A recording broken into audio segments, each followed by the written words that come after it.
From this awakened state emerges the need for tools, artifacts that harness the universe's hidden mechanics. Enter the alignment tool, Rusty, stumbled upon by young Tony Anderson in the Red Hills of southern Utah, as detailed in the introduction to Butterfly Man.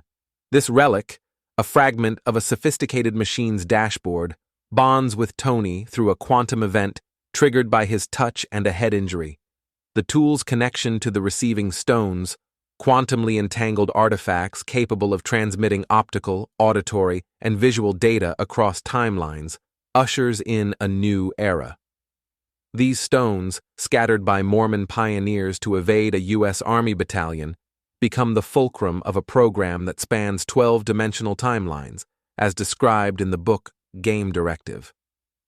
They are the Ark Stones, correction alignment tools designed to mend the fabric of reality itself.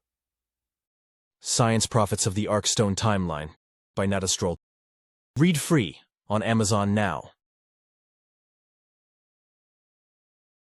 The science behind these stones is rooted in the rules and science documents Quantum Light Bands of Time.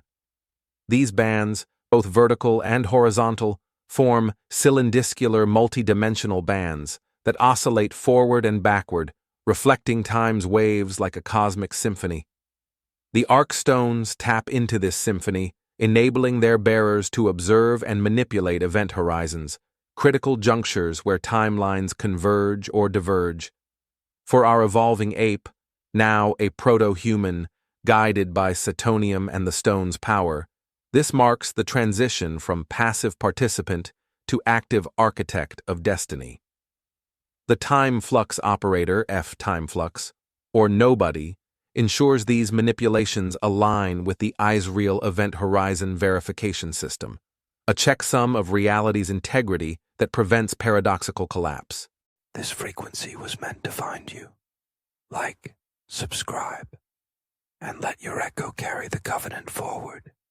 Ex-Time Lord, Time Traveler in Exile, Satoshi Nakamoto. Until we meet again.